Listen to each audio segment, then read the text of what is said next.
Haupa, bikote, arratsaldeon ongi etorri. Biba zuek. Oso ondo, biba zuek, gaur biba zuek, eskerrik asko tortzegatik. Bueno, erabaki duzuen nor jarriko den? Bai, hemen dena prestatuta dago, ezta? Ongi. Antzerkian bezala, dara? Zorra. Patxo, kasu honetan gidoia idatzi duzu, zuzendari lanetan aritu zara, Mikel, aktore lanetan, zuek denetarik egin duzu antzerki gintzan, ezta? Bai, hasiera batean batez ere furgoneta kargatu eta deskargatu, eta horretan trebatu ginen. Eta gero beste zenbait ofizio ikasi genituen, ez? Atretsua prestatu, bitu, ez dudan hain inoiz egin da jantzi munduan ez naiz sekula sartu, ez? Zara usartu. Kuriosoa da nola, aspaldian, antzerkita, ez bakarriku maskaradan edo horrela baizik eta beste antzerkitaldeak benetako talde handiak, non jende asko zegoen. Eta, bueno, poliki bakoitzak hartzen zuen esparru bat, ez? Atretsua edo kartelak edo gestioetan ibiltzen zirenak. Teoriaz denok egiten genuen denok, baina bakoitzak hartzen zuen. Eta kuriosoa da gero urteetan, nola, ikusten duzu hor gestioarekin enroatzen zena edo telefonoa gehien hartzen zuena, gero bukatu dela edo banatzaile moduan edo gestore moduan edo propaganda egiten zuena edo zuzendu egiten zuena eta horrela, nola, jendeak bere ofizio konkreto hartu duen, ezta? Gehienetan, gehienek alde egiten zuten. Hau ofizio resistentzia ofizio bada eta guk iraun dugu ez dakik oso ondo zergatik, behar bada besterik egiten ez dakigulako. Patxo, orain galdetu behar dizugu guk noren alde egin behar dugun. Ze kontua da, bi antzezlan daude, Alderrai eta Bake Lehorra, eta guk biok gure agenda behiratu dugu eta asteburu honetan bat bakarrik ikusteko daukagula aukera. Zer egin behar dugu? Nik esango nuke tarteanen aurtengo produkto kutxunena Alderrai dela, zain nahi dute. Bake Lehorra asko maite dut, nik sortutakoa, eta baina, iaia kasualidadez, ustekabean sortzen den umeak bezalako bat da ez. Orduan primua Alderrai da. Nik esango nuke, eta ziurazki horren nagoelako, eta Bake Lehorra oso ondo dagoela, eta ikusi egin behar da gainera. Zirkuito zaila eukiko du ziurazki, gertakaera historiko eta prueba dokumentalista hori baino gehiago da. Denez, ematen du beste zirkuito batean sartuko dela, eta orain horrela sartzen ari da, asko irakaskuntza, museoak eta ez dakiz eta antzokietan ere bai, baina merezi du ikustea, oso ondo da. Eta helburu desberdina.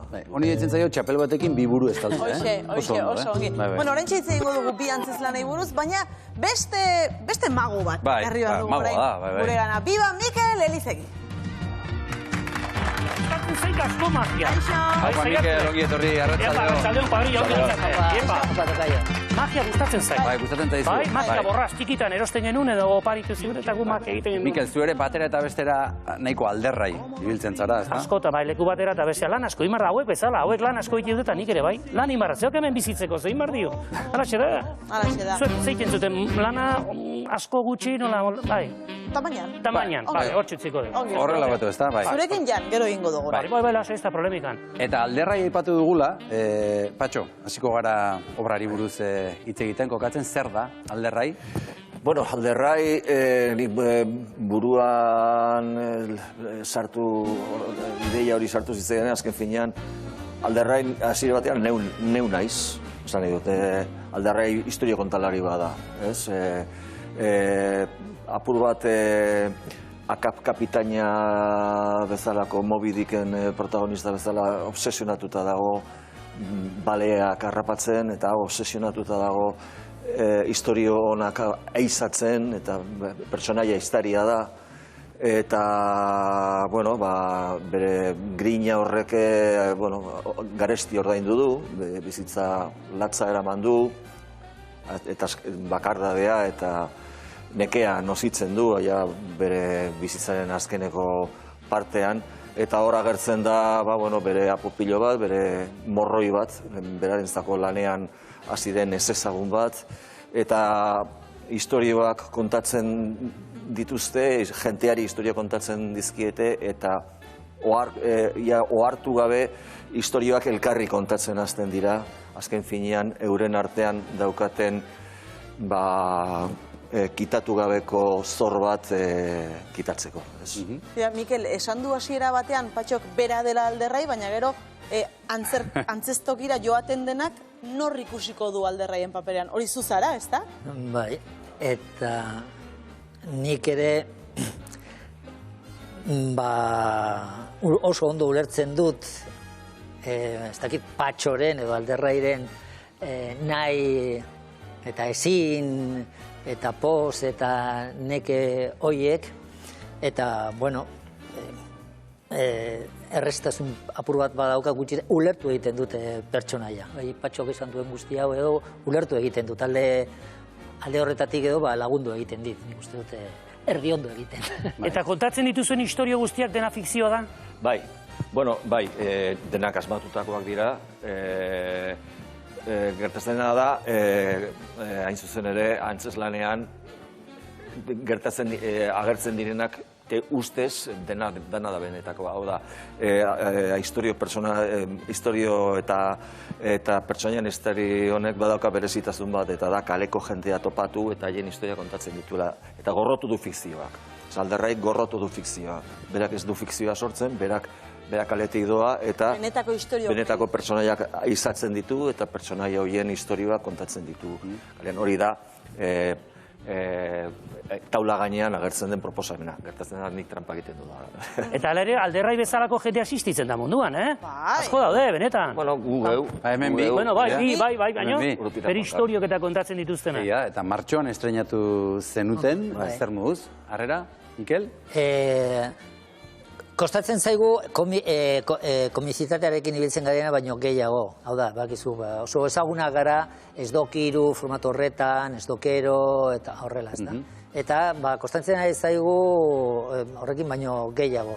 Baina, bueno, nabaitzen ari gara, gero eta gehiago dauzkagula, eta, bueno, gira politak ingo dugu. Emanaldiak sortzen ari dira, eta hori seinale hona da.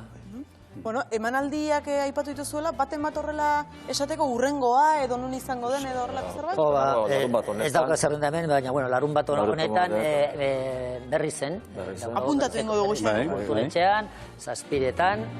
Larun batean berri zen, hori azte. Kukorra joan behar dugu, esan dugu horretarako gagula, ez da? Laster beste bat daude, bai, beste batzu daude, baina hori begiratu behar nuen eta ekarri honen zerrenda. Momentuz badakigu, larun bat honetan berri zen zaudetela. Momentuz badakigu. Narrazioa da, eta ikusleak osatu behar omen duen pieza askoko puzlea.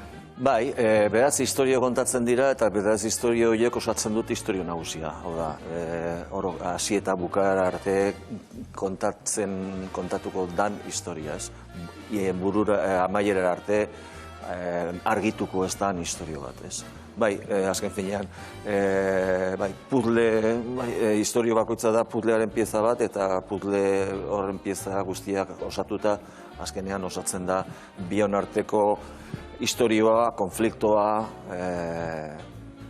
Baina historio bakoitzak bauka bere balorea. Historio bakoitza polita da, eta osoa da, eta hasiera eta bukara dauka, eta gizarte honetako, eta giza kondizioari buruzko gauza batzuk ikusten ditugu hor, eta horrela, ezta? Gertatzen da, hor dramaturgo jaunak lortu duela, hoien bitartez ere beste historia potolago bat, hau da, personaje hauen benetako historia kontatzea, ez da. Zenbat demora irauten du?